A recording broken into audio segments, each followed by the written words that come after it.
everyone. This is a Tim. We're on day 30 and I'm going to be doing John chapter 7. We know in John chapter 6 that he had just fed the 5,000, okay? And then in chapter 7, this was time for the Jewish festival of shelters, which was basically a festival that in Leviticus 23, God told the Israelites to do this annually so that generations would remember how God provided for their ancestors. And then now let's talk about Jesus' brothers. His brothers wanted Jesus to go to this festival, okay, and so that he can become famous. And they were telling him that you can't become famous if you hide like this. They wanted him to just be out there, be publicly, and do whatever like he does, his miracles, so he can become famous. And then in verse 6, Jesus says, he replies, "Now is not the right time for me to go, but you can go at any time.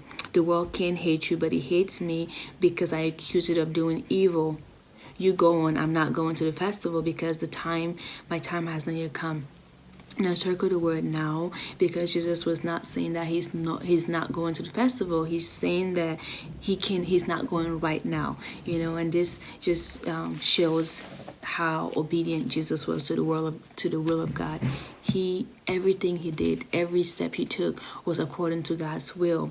Versus his brothers could go at any time, like Jesus said in verse 6, because his brothers were not bound by God's time, whereas Jesus was, And then verse 7, Jesus tells them that the world can't hate you. The reason why the world can't hate his brothers is because his brothers are part of the world. And there's a reference in John chapter 15, verse 19, that says the world love its own, and then in even verse 5 in John 7, he says even his brothers did not believe in him. So we know that his brothers were not believers, and so that's why Jesus was telling them you can go at any time. So eventually he did eventually go to the festival, but he didn't go publicly like his brothers wanted him to go. He went secretly. And in verse 30, the leaders tried to arrest him, but no one laid a hand on him because his time had not yet come. Now we flip to verse 44, and so the crowd was divided.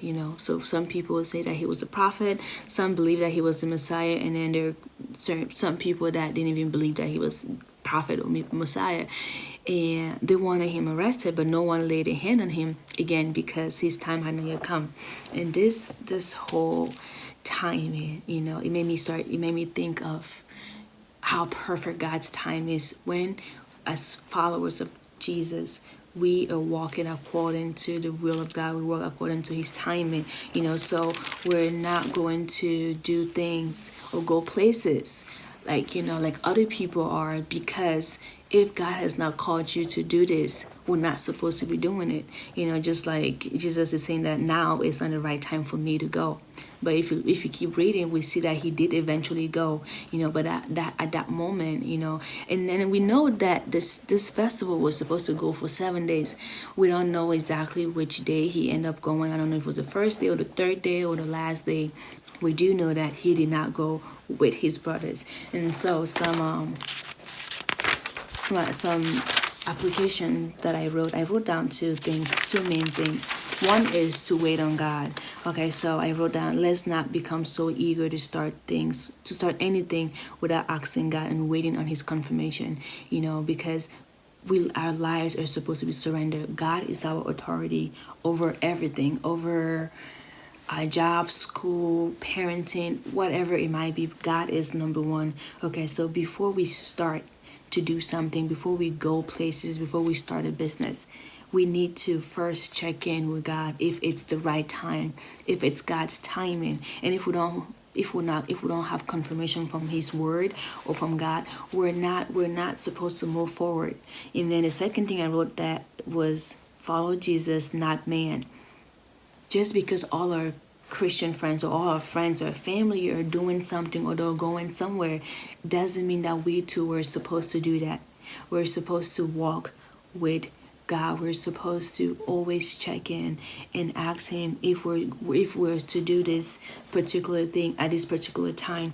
Okay, because Jesus, as our ultimate example, he was obedient to the Father, and that's how, even though we know how Jesus, he was the perfect human being. We're never going to be perfect because we live in a broken world, right?